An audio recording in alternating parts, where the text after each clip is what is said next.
Oh my god. Manny, here we are. It is Inside the PFL. Season 8. Week Trace. I am your former champion, El Zubador, Joe. Joined, as you may have caught me name-dropping, Kamesh Manny. Heyo! Also former champion, as he is one to say. This was a big Conference Cup week, Manny, the first of only 2 this season here, next week 9.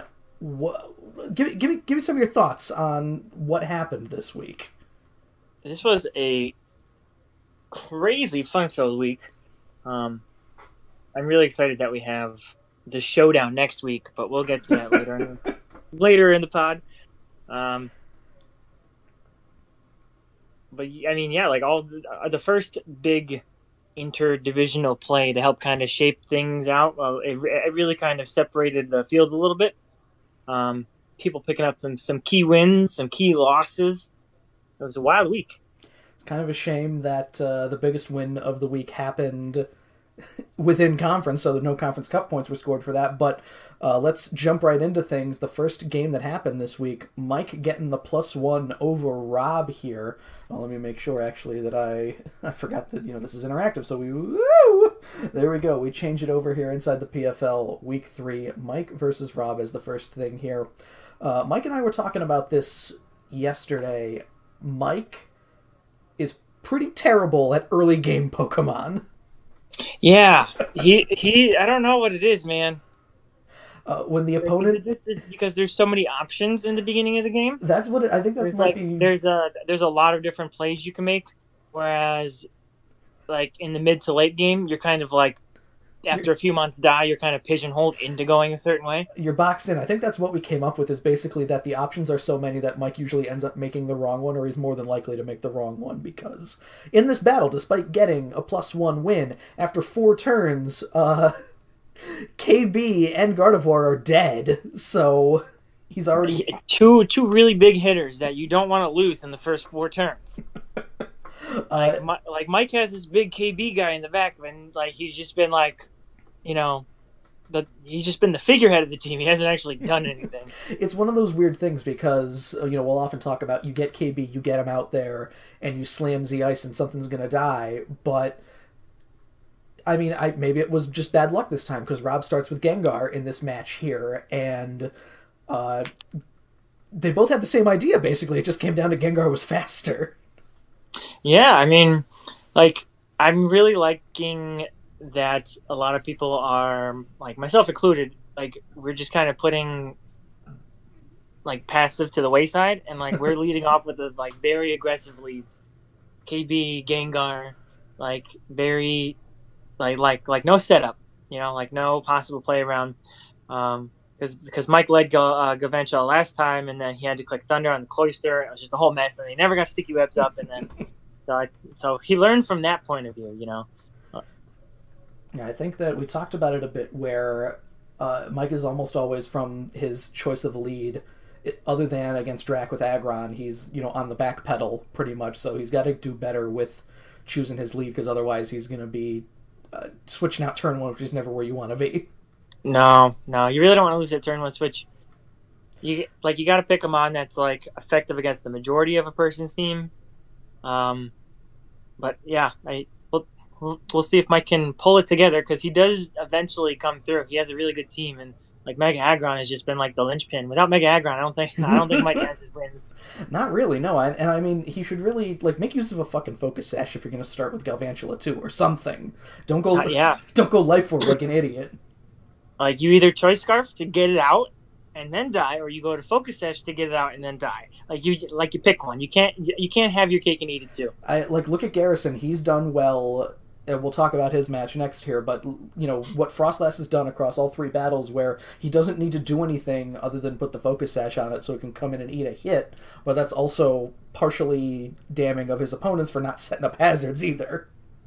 Yeah, exactly.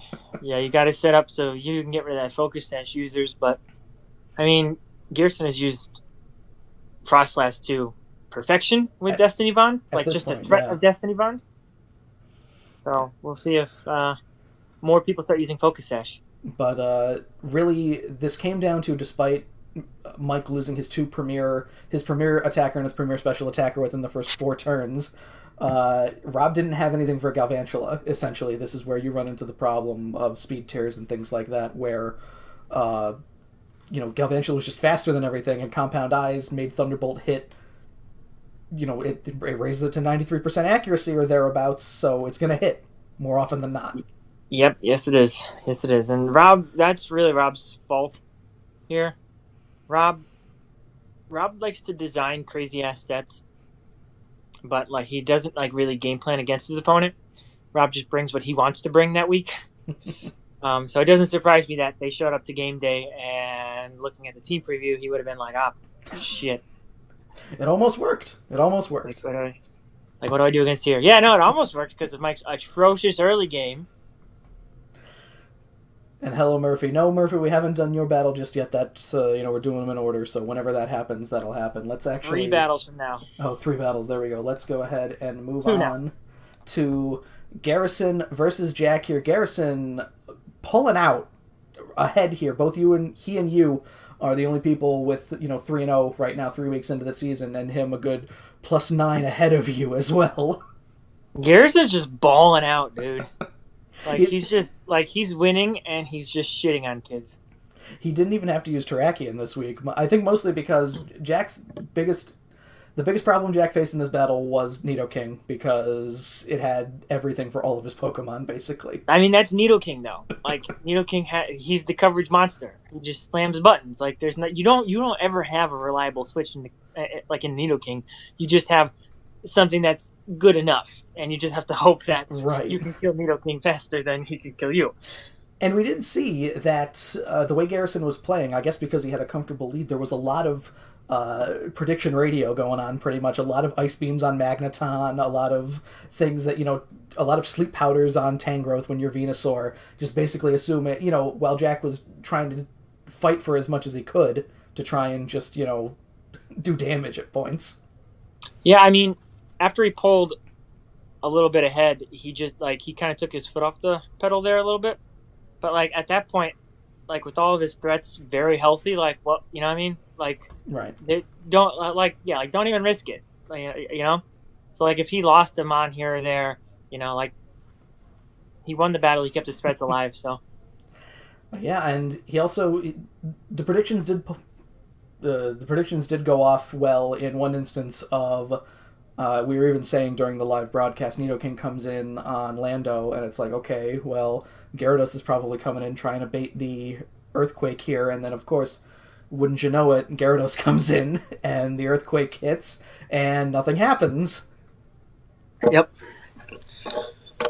I feel like Jack may have given up by the end, because, once again, for the second week in a row, he's caught with some kind of ice move hitting Lando the turn that he uses Swords Dance. That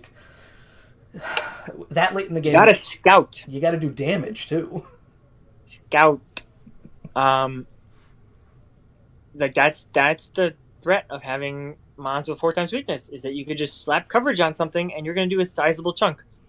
And and like you can't just sit in there and swords dance too early with Lando because like you don't know at that point who's carrying what. Right, exactly. Um, I mean, he knew Ice so Beam was on Nidoking too, but yeah, like I mean, like you could click Z Fly, that's gonna do some damage, but like I mean, you gotta do like maybe like Swords Dance Yachi Berry, like if you're not into the whole scouting and prediction thing, I don't know. right. Like You do have another utilize your Z berries, captain. Jack. Yeah, or yeah, I mean It doesn't always have to be Lando. because like Lando's one of those mods that like he's such a high tier pick that like people will always prep for Lando because of how dangerous he is. Exactly. That like I think when Garrison had him, that wasn't last season, 2 seasons ago, something like that. 2 seasons, yeah. I think he used Lando to perfection. He didn't get caught out at all with Lando. So like you have to kind of play around that. I was going to say, except for, of course, turn 1 of the first game of his tenure where I had Scarf Cryogonal with Freeze Dry. Well, but that's a million years ago. no one ever would have predicted that. So let's go ahead and move it on here to your battle now. Manny versus Kyle. +1 here. I don't know if you went back and listened to the broadcast as it was going on, but we were very confused because Kyle spent the first 6 to 8 turns just letting Mons get damaged. Yeah, speaking of really bad early games, I'm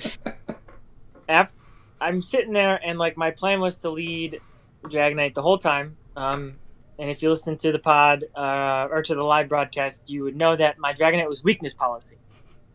So I was able to live every single hit on his team with multi-scale. So I was like, I'm going to Dragon Dance up one time. Hope he brings HP Ice. He's going to push me to +3 and I'm going to sweep his entire team.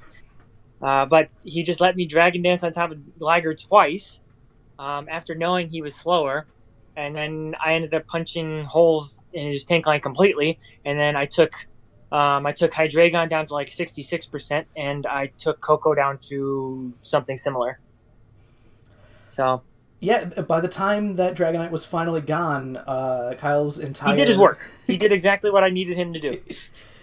Kyle's entire defensive core was gone, basically, too, and it's amazing that... You want to talk about, even though he had a bad early game, the mid-game, I mean, possibly, with your fault among those being, trying to rest while Electric Terrain was up with Torkoal. Yeah, stupid animation, dude. Sun animation. You gotta read the text in the corner. I know. That won't ever. Oh God, I'm so pissed about that.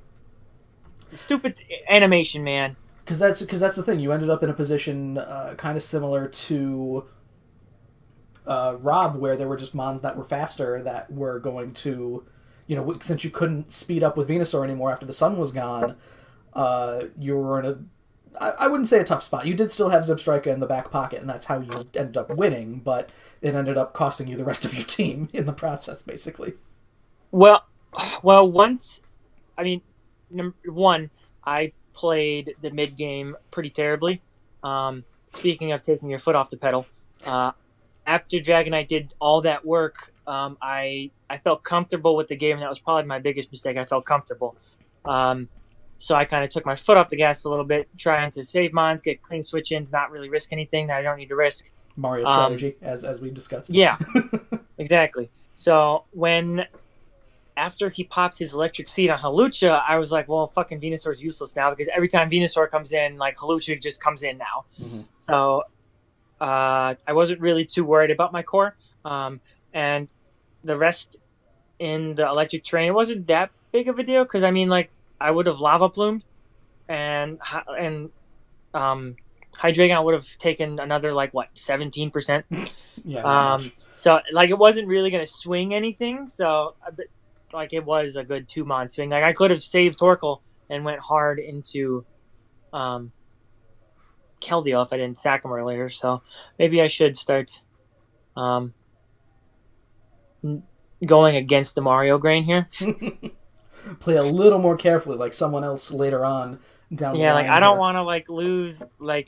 Pluses don't matter to me. I just want to win the game. And I guess that's from playing ladder so much that if I have a clean switch and I'm setting up my end game threat, like that's basically what my mindset has been this season. Like I really played ladder between the 2 seasons, and in ladder, it's like you identify how you're going to win at team build, and then you do everything so then you can get that win con in the game and then sweep for you at the end. So like if you die, like if you win +1 in the draft or Win's a in win. on the ladder, it doesn't matter. And that's kind of the way I'm playing it now. Is I'm identifying how I'm winning the games, and I'm doing a really good job of keeping my threats, alive and my win cons alive. I could have made a few more riskier plays. Like I could have saved Keldeo and switched into Metagross. Like I could have like I won +1, but I could have easily won +4. Like had I like going back on it, I had enough switches, but like I didn't trust Haluch's damage. You got to remember as well, almost every time, and you'll tell me, about ladder stuff that you're doing a lot. Often ladder will fuck you up. Ladder is not. Yeah, I stopped playing. I used to play it at the same time, but now I completely stop. If I'm in the season, I do nothing but draft. Because that's the thing. If you play, I think you even said before the playoffs last season where you were, you were playing ladder, you were getting your strategy down, you were kicking ass at ladder, and then you lost because you were still in the ladder mindset the next day. Yeah, I just wasn't. I mean, I'm not going to take credit away from Dan because Dan played a really good game and threw fucking Retaliate Ambipom at me. I had no idea how to deal with that. So, but I mean, I definitely wasn't in the right headspace. Well, let's go ahead and move on here to the next battle. Drac getting the +2 over Murphy. We're about 3 minutes late. Murphy, sorry about that. But, so, obviously, the big thing to take away in here, the two, I don't even want to say heroes of this match, but the two ones that made the biggest plays, carrying over from Monotype Madness, Durant and Araquanid, two stalwarts of Drax Bug team that brought him to the finals here. Turn 1 Mirror Coat against Cryogonal. MLG, man. Like, Drac has no fear in pushing buttons, dude. Like, it is amazing. I don't know, man. Like he makes these plays, like he makes these bold ass plays, and I love it. There were a few in there too because there was certain point within there. Crestleo was a big problem for Murphy in this match because it got burned by Scald, which meant it was very tough to you can't put it on a timer. It makes it very tough to get rid of. Scizor is out. Crestleo is at like 27% or something. And rather than trying to go for Bullet Punch and the damage... Now, again, you assume that if Crestleo doesn't die, Scizor is dead because it had HP Fire. He switches out into, I believe, Gastrodon and Moonlight. Whoop! There we go. Right up. Like, Drac didn't have... In that moment, Drac was like, no, Bullet Punch isn't going to kill me here. Let's just click Moonlight. Yeah, he just stood in there with Crestleo and just took it. Like, Crestleo is a big boy. But, I mean, like, who knows how that tide would have turned had he... Like, something weird could have happened, Right, because like a crit or something dumb, or, like, you put some pressure on him after he moonlights. Right, and the thing is, with that match, too, we did see a few crits come out, like, when Electrode came out on Araquanid, you assume, Araquanid can probably take one of these if it was able to take a Freeze Dry from Cryogonal. But then the crit happens. So, in that moment, if 27% from, Scizor might have been banded too. I don't know if that was the case, but maybe that was the case because... It looked like it was banded. Yeah, so then he couldn't have hit Bullet Punch because of knockoff probably. But either way, it was definitely a game of Oko's hurting Murphy the most because not only was Cryogonal Oko'd in there, Murphy did confirm Scizor was banded, so you couldn't hit Bullet Punch there. Understandable then. Also, Zardex was taken out by the first time I believe we saw Z-Move Durant this season. Hustle Z-Move Durant.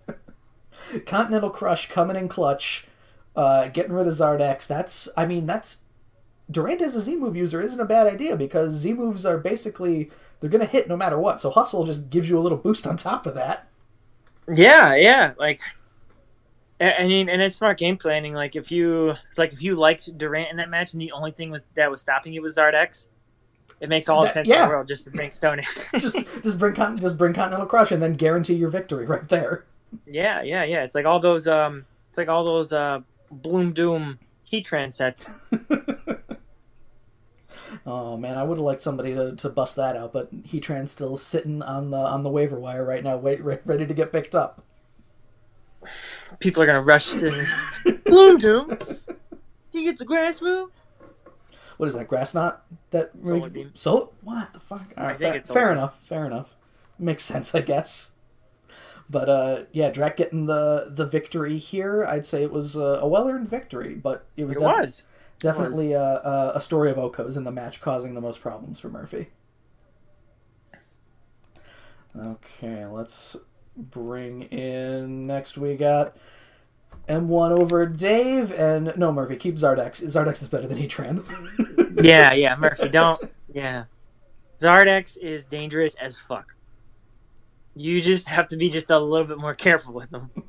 I mean, now Durant doesn't show up very often. How do you? It's one of those things where you just, for next time, they will play each other again, I believe, or maybe not. I don't remember if it was a Conference Cup match. Next up, we got M1 getting the +2 over Dave. Now, Manny, this was an incredibly sloppy game for M1.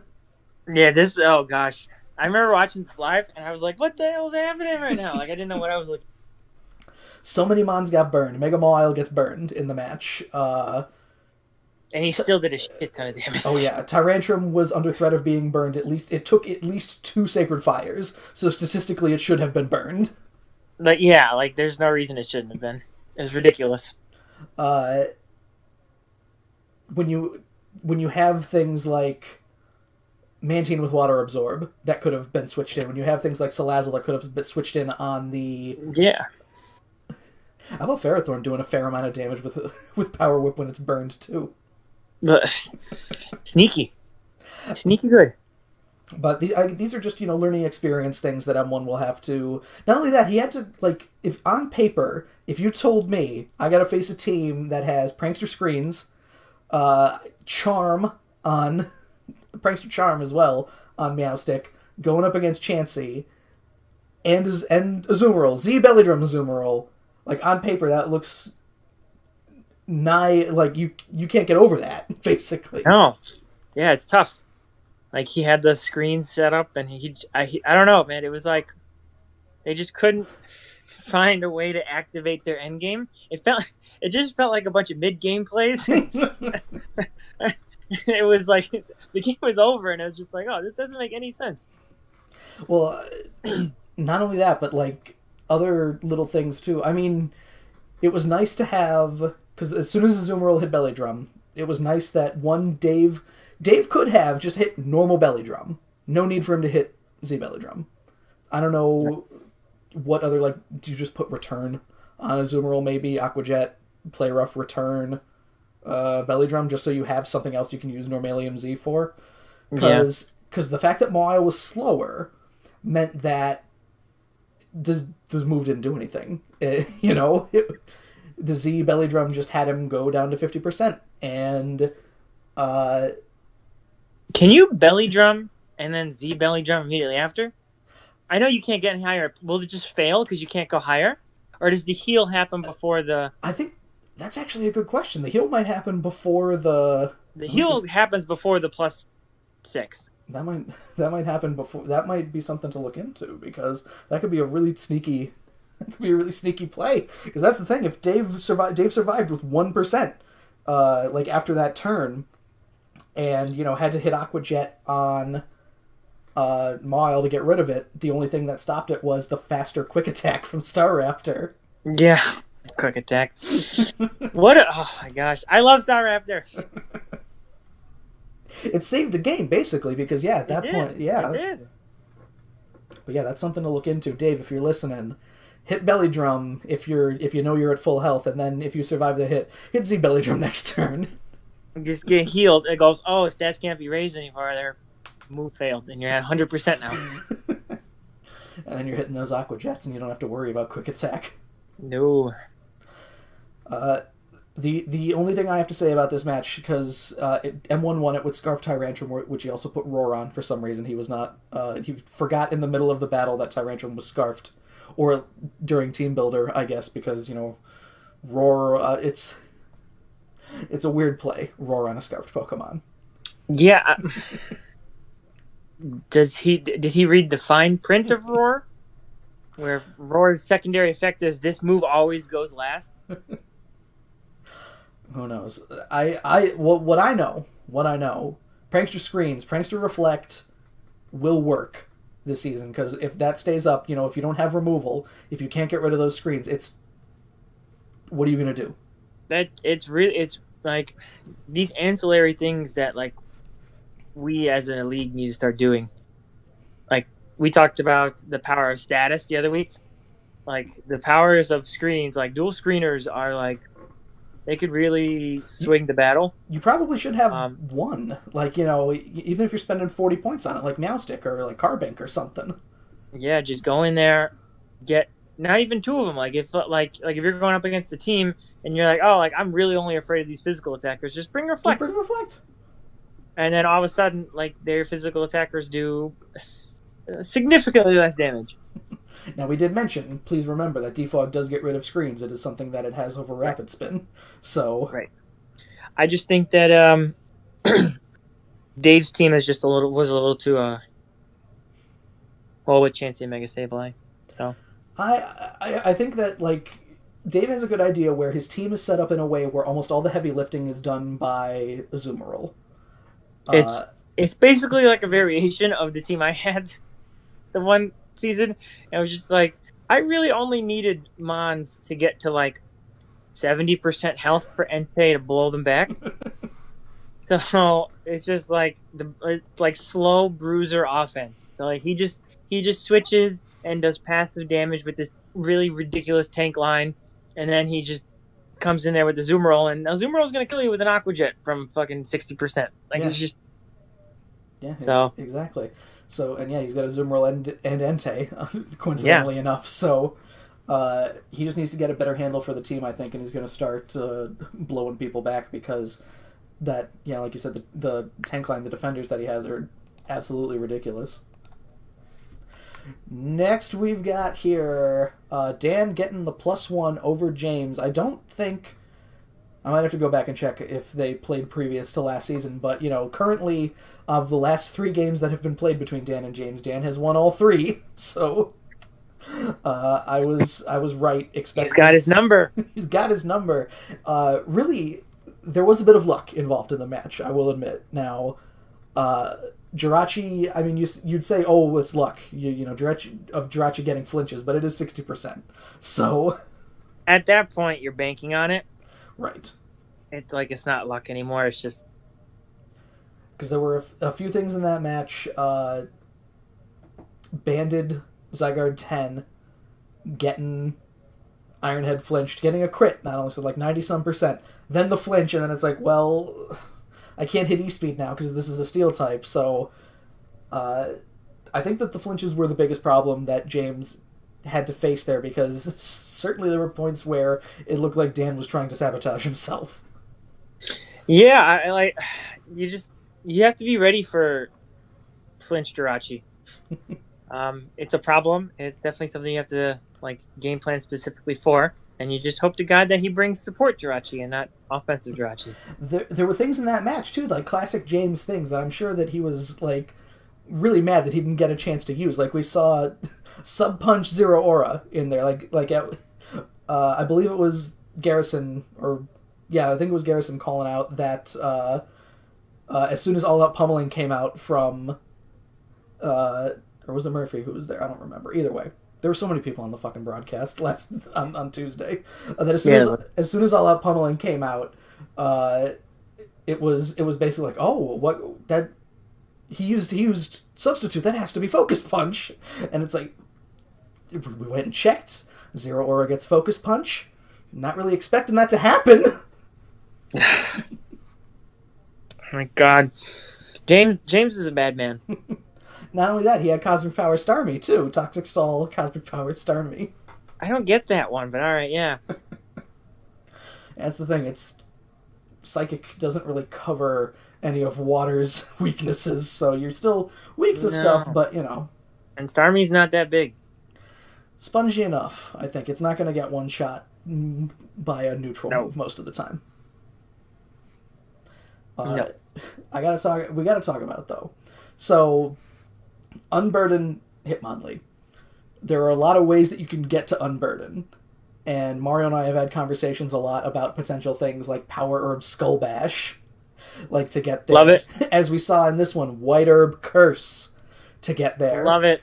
I loved it. I love the play. I love it, but like, this is one of those weird things where, like, in hindsight, even though normal gem fake out is kind of boring, it works. Especially in this scenario, it would have worked. It's chip damage. It's an absurd amount of chip damage because of the normal gem. And then you're guaranteed to be faster than everything else. So, I mean, at that point, because Bandit E-Speed did not kill Hitmonlee, you probably should have just went for something. Just anything at that point. But yeah. But it was not enough. I did like, as well, we got to see Acid Armor Fione in this one. Loved it. I love Fione. Fione is my shitty tier 5 water type. And now gone from Dan's team, as we will speak to later. Yeah. But he swapped it out for the real deal. He did. He felt weird having the great value version of it.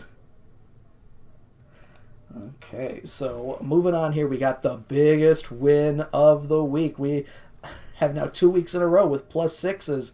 Tristan getting a +6 over Gage. Manny, you're in this division. What the fuck happened here?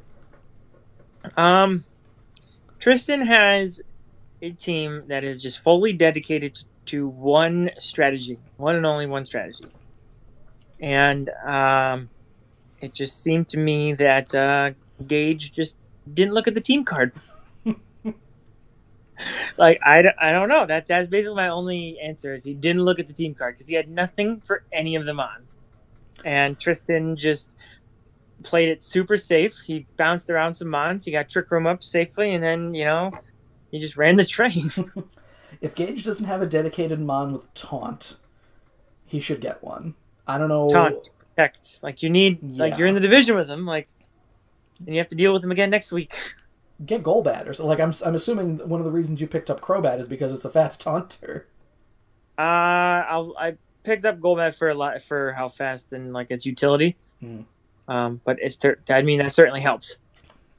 So yeah, that's another. Make sure you bring Taunt or Protect on a few mons if you're facing Tristan, because otherwise, I drafted a shit ton of them. Because in that match, Drampa was doing a crazy amount of work. Stab Hyper Voice, Fire Blast, it gets Energy Ball, it gets a lot of these stupid coverage moves that in Trick Room start just, destroy Swampert. Swampert was one of the things that Gage switched into a lot in the match. Just, not good. Beware got O-Code because of Fluffy with Fire Blast. Like, that's not a fun thing to happen. The surprise fire weakness. The fine print of Fluffy. People probably only read the first half, like, oh, nice. Big physical defense, switch it in on a special attacker. Sure. Boom. So ask stupid questions, get stupid answers. And Salaman's got O-Code by Gyro Ball too. There's a lot of Stack Attack are doing a lot of work on that team as well. Because Stack Attack is the real. That's what it's there for. Really, you set up Trick Room and you're off and running. I hope that in their next encounter, Gage does a little more, which just happens to be next week. But we'll talk about that when we get to. Yeah, he better bring it, because that was just, oof. And finally here we've got, I don't want to say it's the most surprising. Maybe I shouldn't be underestimating Mitch. But Mitch getting a +4 over Thomas. Woo! Thomas needs to retire. Thomas is probably burned out, I would say. That's the not excuse, but that's the justification I will use, because there was a lot of weird stuff going on in that match. One thing I would like to mention, though, just put a little pin in normal gem fake out on Ambipom, doing 56% damage to something, followed immediately by Covet. Yeah, what was that? Are you kidding me, dude? Unfortunately, you're not going to be able to steal the plate away from Savali. No, it acts as a non-item. You can't even knock it off. But I mean, in most other scenarios, that'd be the Fun Magician plays, essentially. Yeah. That's just Mitch not knowing the mechanics of the game. I mean, It could have worked. It could have worked. Still did decent damage. It did like 43% or something. Yeah, but it could have did more if he hit Oh yeah, if he hit return. Yeah, true. Yeah, something like that. Like, yeah, whatever. I feel like, though, the biggest thing that happened in this match was lots of needless switching going on. And it probably didn't help that Thomas brought not anything to do with Volcanion. Also, I don't want to say that because there were 3 Pokemon that he had weak to water, even, not just fire. And what is your option for Volcanion? Yeah, he had none. And I don't know how you go into a matchup against a Volcanion and go, oh yes, yeah, let's bring 3 water weaknesses. Let's just give this thing a chance to switch in all the time. Like, Clefable isn't a bad idea as like a special defender, but you can't only go in there with Moonblast because fire resist fairy, so while Clefable could have taken some nice hits, it couldn't do anything to clap back, unfortunately. No, nothing. Well, that's the downside of Clefable, whatever his Clefable thing was, too, he could have just started hitting Calm Minds and Soft Boileds or something. Yeah, but he didn't. Really annoying. He needs to change his team to just being a really annoying stall team, and I think he'll win more. I don't know. That's a tough decision to make, but yeah, Thomas is definitely not in the best shape right now, I'll say. No, not looking good. Especially because how many weeks in the season are there? There are 10 weeks total with a bye week. So, 9 games, and we said the over-under is 6, right? You need roughly around 6-ish wins to be a solid playoff contender. Solid playoff, yes. 5, I think, will get you in about 75% of the time. So, 5 gives you a shot. 6 basically guarantees your spot in the playoffs. Basically how it goes. Depending on how the divisions go, yeah. Right. So, like, he's treading water now, dude. That's the thing. He's already got 3 losses. 6 games left. And, I mean, even getting himself out of last place, you need a little bit more than that. Because, I mean, we'll talk about what's coming up, but we can already make last place projections pretty much. Yeah. Start rolling out the Vegas odds, taking money. All right, let's go to trades and pickups here. All right, here we go. Let's go on to over to the team cards here. So Jack made the most changes this week here, making some.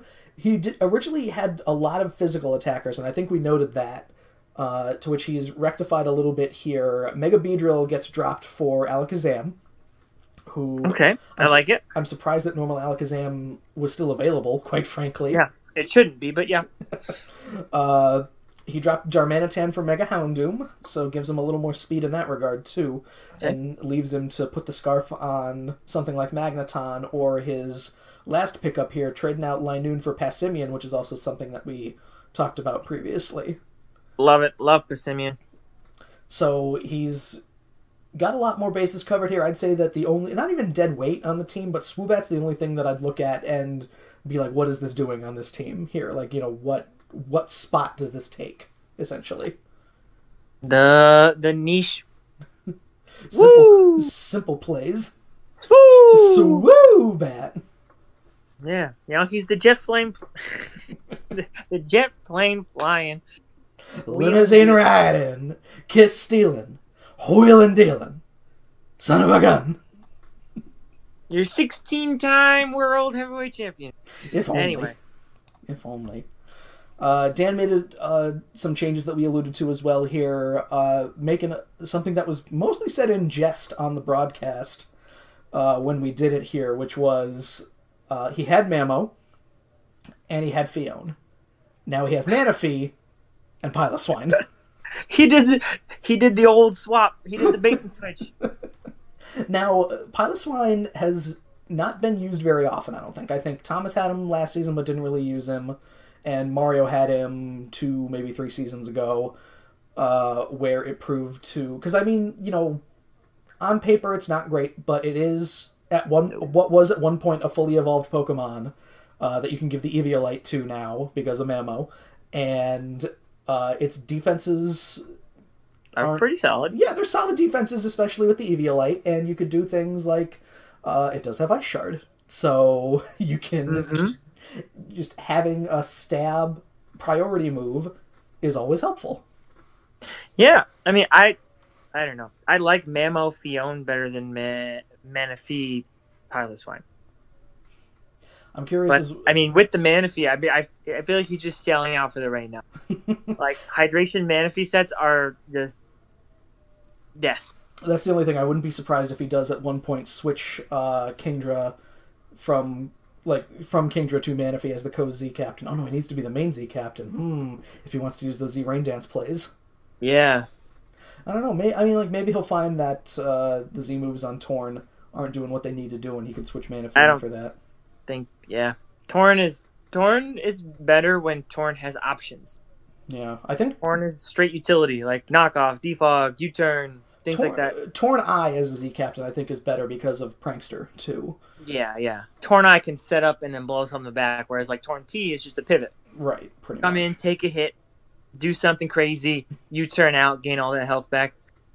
He should look into switching the Z captain. Yeah, I agree.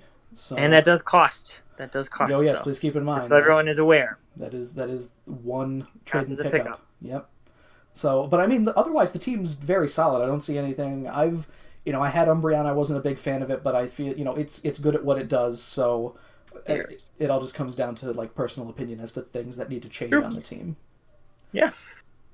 Next we got here. James made a change. Getting rid of Scrafty. I like Scrafty. I had him. Putting him in for Vikavolt. Not sure. He does have a bug, and he does have an electric type already, so the change to Vikavolt's an interesting one. I'm curious. He's probably got some weird ideas that are floating around in there. Probably. Agility Vikavolt is dumb as fuck. Yes, it is. And Vikavolt is also slow enough to abuse Trick Room. So I don't think he's played Tristan yet. Has he? He's played Tristan, right? Oh no, I don't think so. Not yet. So he still has to play Tristan twice. So maybe that's why. Maybe Vikavolt is it's a in there good just Trick so Room he has. pickup too. So Tristan rode Trick Room Vikavolt to the finals 2 seasons ago. Right there, man.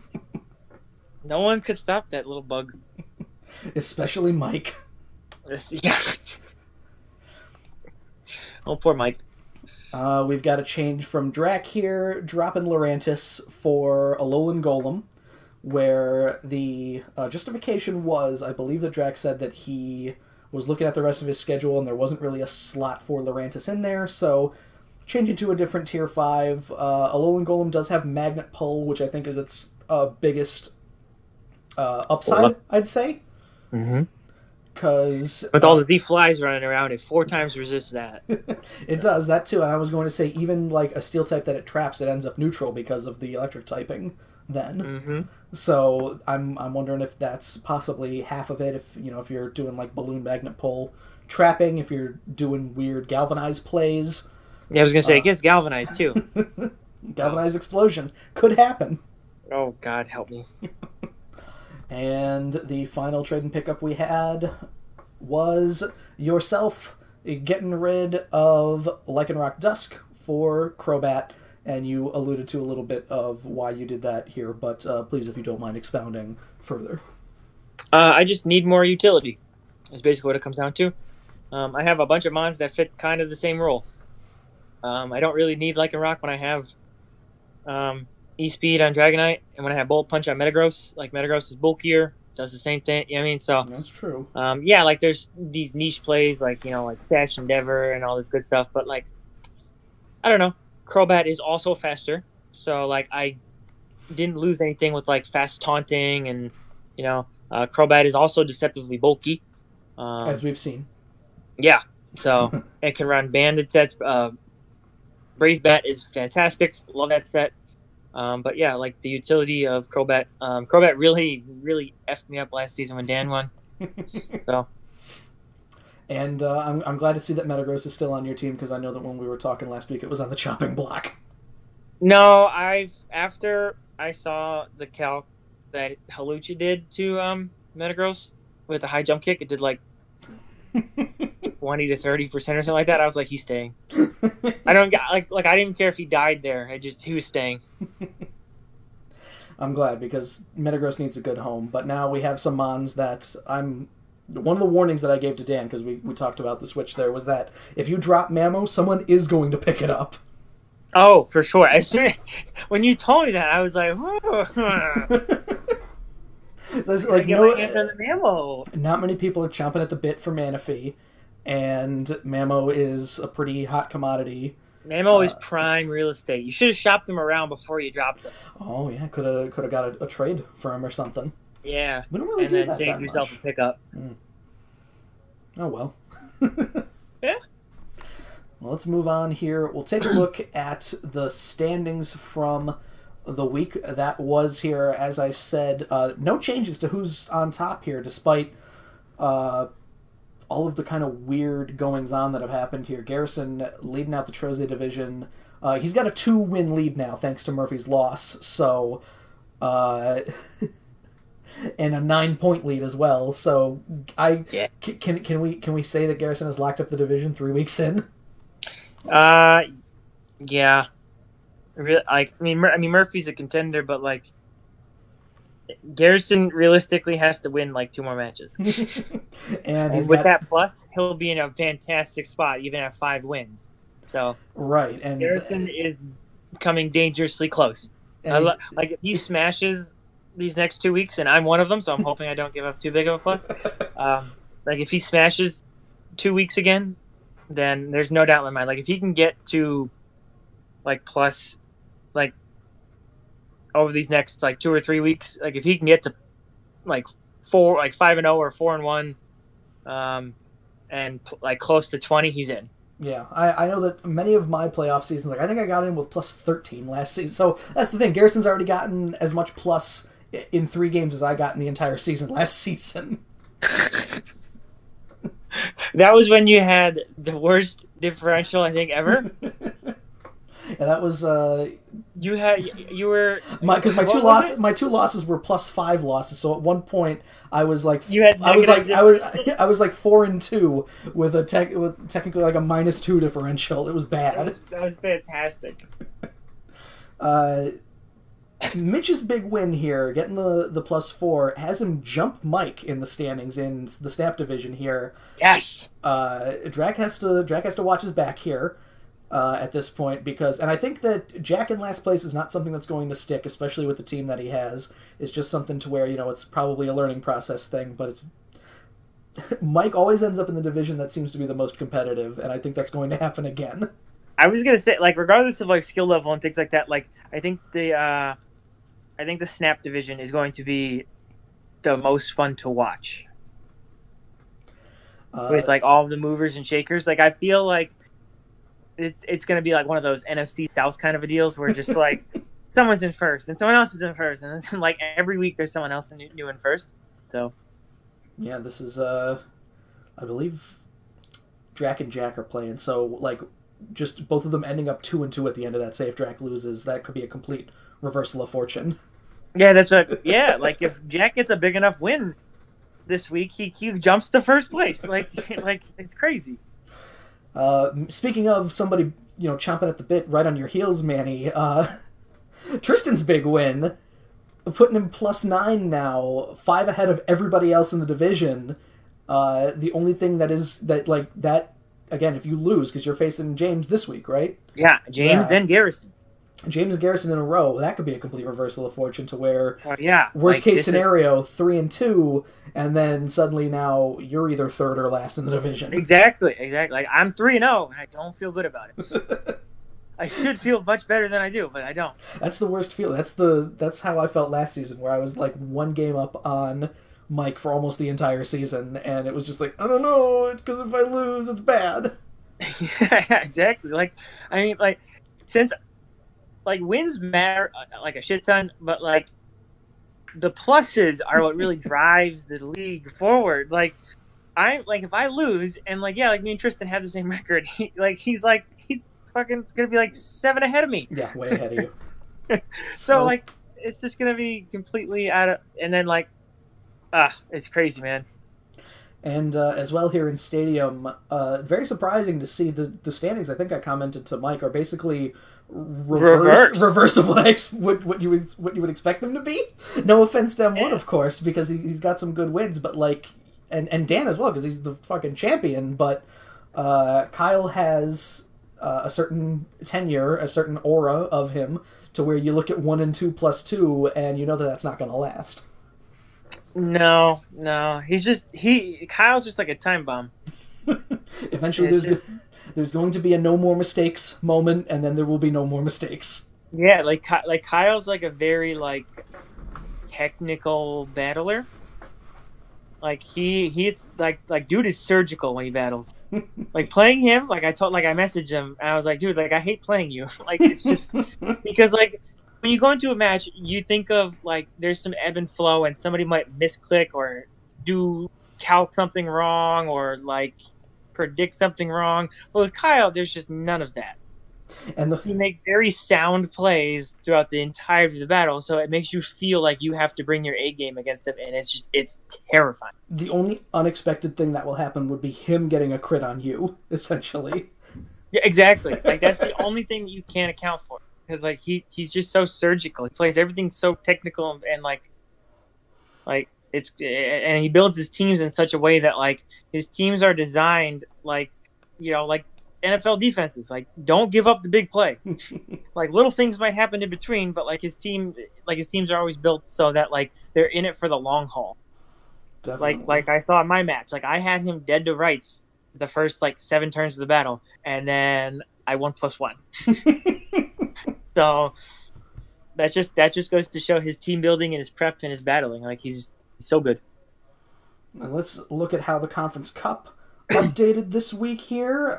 We've got that the only Conference Cup points gotten by your division, Manny Coliseum, was your win over Kyle.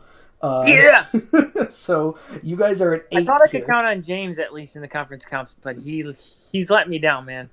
Well, speaking of Dan got a +1 from James. Most of the battles were Snap versus Troze, so that's where most of the points are.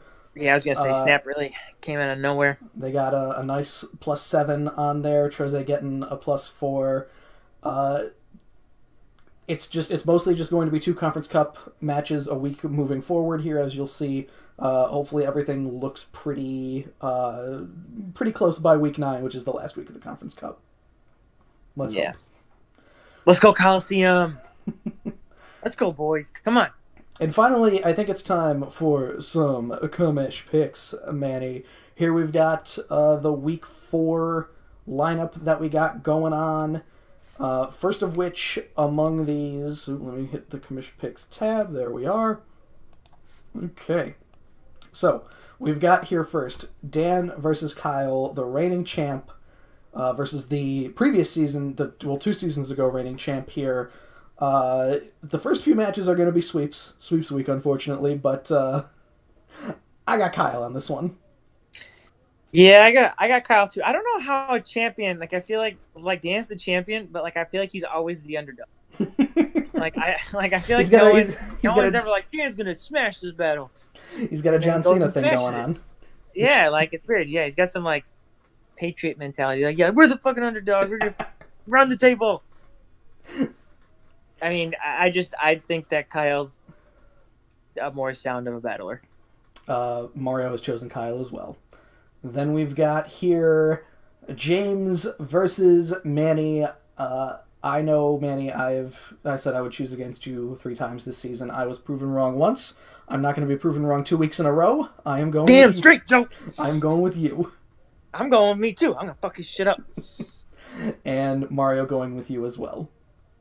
And next we've got here the rematch. So, funny little thing, we could talk about this now, actually. When I did the scheduling here, and I was kind of moving the things around so there would be Conference Cup matches every week, and initially...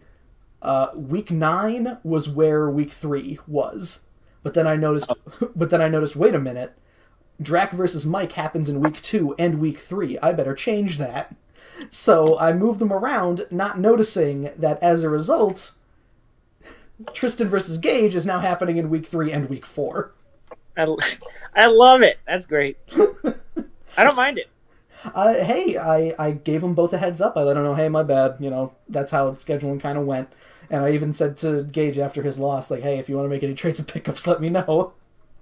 Yeah. Didn't get anything from him. So after that last week, I got Tristan. Yeah, I'm going with Tristan again. Like he has no answer for Trick Room. Like he better find one somewhere, but it's not on his team. So I don't know, man. And Mario is going for Tristan as well here. Next, we've got Drac versus Jack, the two most similarly named people battling it out here. Yeah, I thought they were. Remember, I made that mistake. I was like, yeah, like I got Garrison, James, and Drac for back-to-back weeks, and you were like, no, you don't. You don't play Drac. And I was like, yes, I do. Look it up. I looked it up, and it was Jack. So I'm gonna go with Drac on this one here, just because the level of he's got a very similar. I'm not gonna say that he's Kyle-esque in sort of team building and things like that, but Drac will often message me either like the day after his battle, just like, what do you think about this for my next match? So it's pretty much the gears are always turning there. So I'm going with Drac. I'm going with Drac after like he's shown so much in like Monotype Madness. He came out of nowhere, taking Bug all the way to the final. He's the Bug guy, and so yes, I'm taking Drac. He hasn't given me a reason not to trust him. So, and Mario has taken Drac as well. So half of the games are sweeps week here. Here's finally where we start to change of opinion here. So next we've got Murphy taking on Garrison. This is basically, we were talking with the standings before. Murphy needs to win here for Garrison to not go completely run away with the division, pretty much. Yep. But I'm taking Garrison. Yeah, I'm taking Garrison. Just looks on fire, dude. Like he's just clicking on all cylinders, dude. Like Trachion's running the train. Like it doesn't look good. However, Mario is going with Murphy, and I like it. I like that at least some, I have a lot of faith in Murphy to battle, but Garrison can sometimes... Oh, I do too. Garrison it was definitely a toss-up for me. It's just Garrison's just been on just such the streak that, like, it wouldn't surprise me if we talked about this next week and Murphy won. Right, I wouldn't be like, oh, like it wouldn't be some crazy upset. It's just how good he's been playing with that team he's assembled. It's kind of hard to pick against him when he's, doing so well. When his average margin of victory is 4.5? 4.333 so far. Yeah. Next we've got the momentous battle that we've all been waiting for. We were all hoping it would happen. I hope Thomas didn't throw his game just to make this happen here, but the two last places of last season, Rob versus Thomas, the Matchbox 21 match. We will finally find out who is indeed shittier than the other. I'm taking Rob because I think Thomas is washed. I'm going to regret it, but I'm going to pick Thomas. I feel like Thomas is a better bat. Oh, God, but I always say I don't. I don't know. I feel like he's better than Rob. I don't know. And it's a toss-up, dude. I'm taking Thomas, though. It is a toss-up. Mario's going with Rob as well here because we got to have Bobby's back at some point, and I'm hoping that it happens because basically, yeah, whoever wins, last place is all but guaranteed for the other. Great. Finally, we've got two Conference Cup battles this week. Coliseum, that's who you are, finally gets a chance to kind of just, lay back, not have a Conference Cup battle. These are between Stadium and Snap. We got Dave versus Mike here. After Mike's big victory for all of us, where none of us got any points because we all chose him either +2 or +3. I think that Mike is going to find a way around that terribly scary defensive core, and I'm going to take Mike +2. I'm picking Dave. I don't trust Mike. Get that +3 here as well. I think that scary ass core is going to murder Mike. I feel like Mike's not going to have an answer to that. That's like the linchpin of both of our arguments. I think it's too good for Mike to get around.